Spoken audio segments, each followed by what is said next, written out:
folks, welcome back. Sorry I had to stop in the middle of what I was reading in the first video because my phone just started acting up, so I'm just gonna finish off this page and check out what's happening. Just a second, folks. Just a second, folks.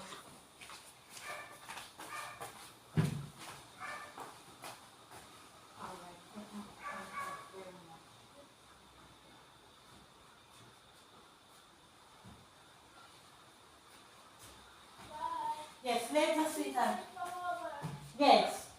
Yes. Thank you. Thanks, Lejeune. Thank you, sweetheart.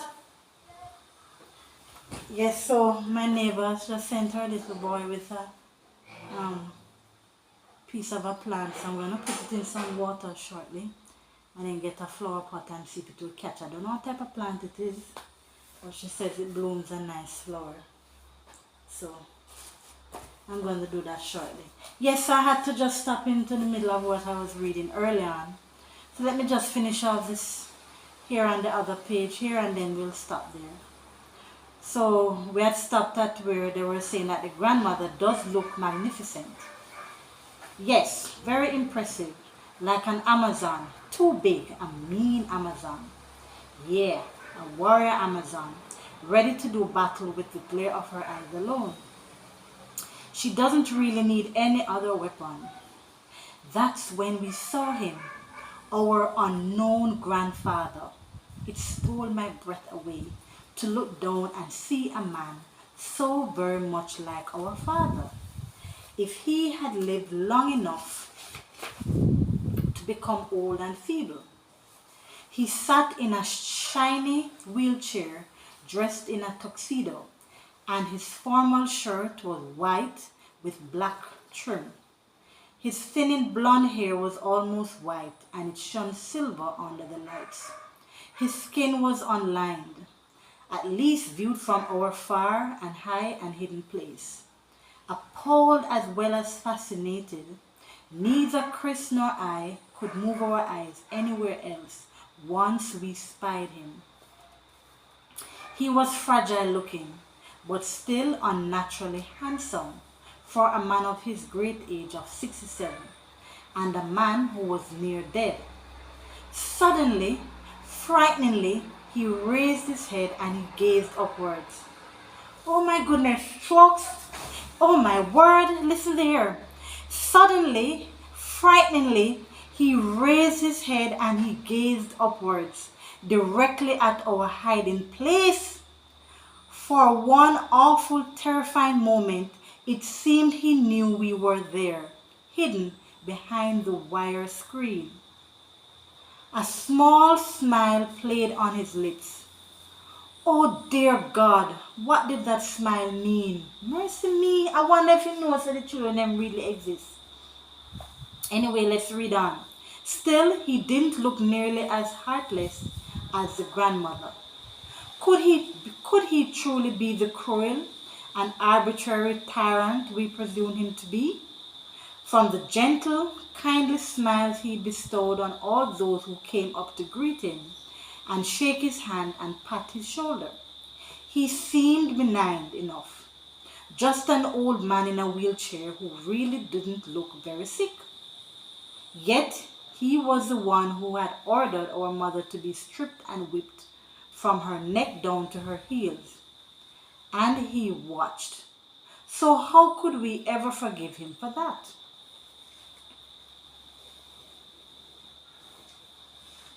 I didn't know he would look like Daddy, I whispered. I didn't know he would look like Daddy, I whispered to Chris. Why not?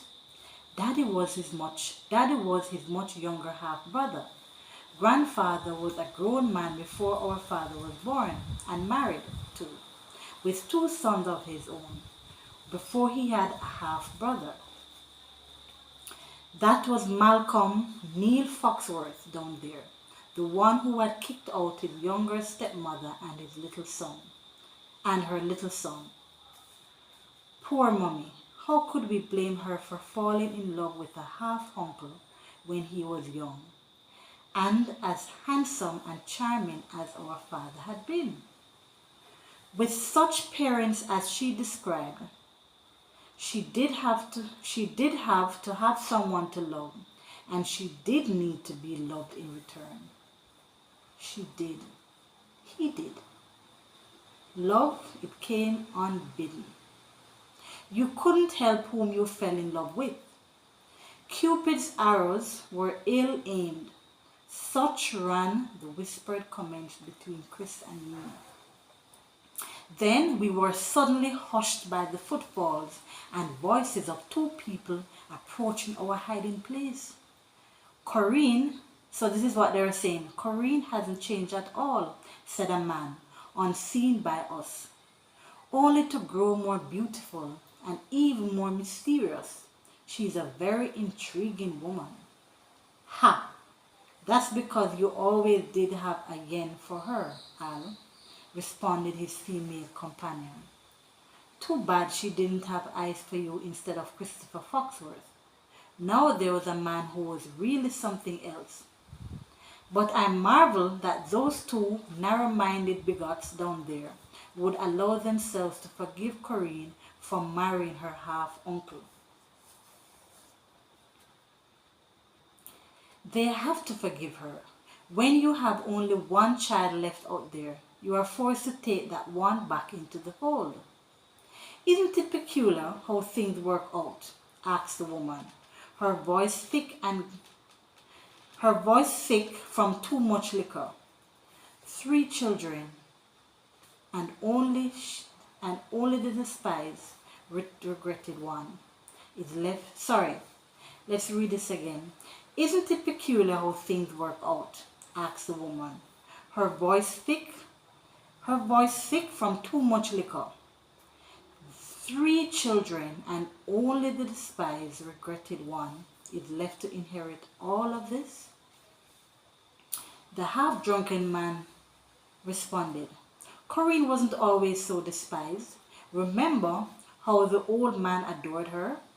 She could do no wrong in his eyes until she eloped with Christopher. But that harridan mother of hers never had any patience with her daughter. Jealous maybe, but what a luscious rich plum to fall into the hands of Bartholomew Winslow. Wish it were mine, said the unseen Al wistfully.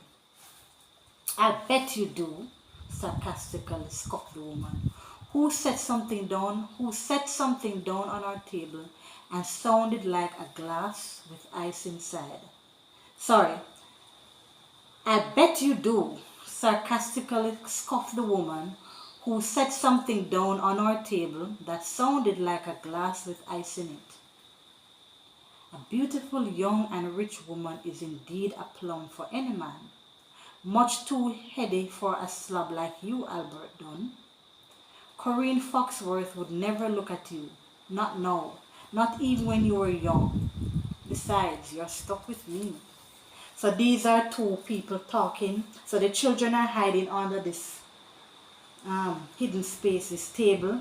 And then while they're there hiding and watching what's happening in the ballroom, 2 persons came along and chit-chatting about their mother and the parents and what's happening at the ball. So the children are overhearing what they're saying. The bickering pair drifted out of earshot. Other voices came and went as the long hours passed. My brother and I were tired now of watching, and we were both very much needing the bathroom. Plus, we were worried about the twins, left alone in the bedroom. What if one of the guests wandered into the forbidden room and saw the sleeping twins? Then all the world and our grandfather would know that our mother had 4 children. So we're going to stop right there, folks. I need to figure out what's wrong with my phone again. So we're going to stop right there, and we'll be back in short order. So thank you for taking the time out to listen to my reading. Thank you so much, and I know you'll join me again soon. So enjoy the rest of your Sunday evening. I'm gonna go and finish. I have some pots to pack out in the kitchen cupboard, and I have a little wooden case that I need to go put some varnish on. So I'm gonna go do that and then head on. So folks, enjoy the rest of your Sunday, and we'll be back. Please remember to like, subscribe, and share. Leave your comments. Please remember to check out my tea page, K Spicy Teas, on my Shopify.com. So the link is on my page. The link for my tea shop is on my page. So you can go on and view. Please share, tell your friends about it if you'd like to purchase a jar or a packet, and you might actually just get 1 or 2 for free. So go on and see what it's about. Alright folks, enough of my talking now. So peace out, and we'll be back. Bye.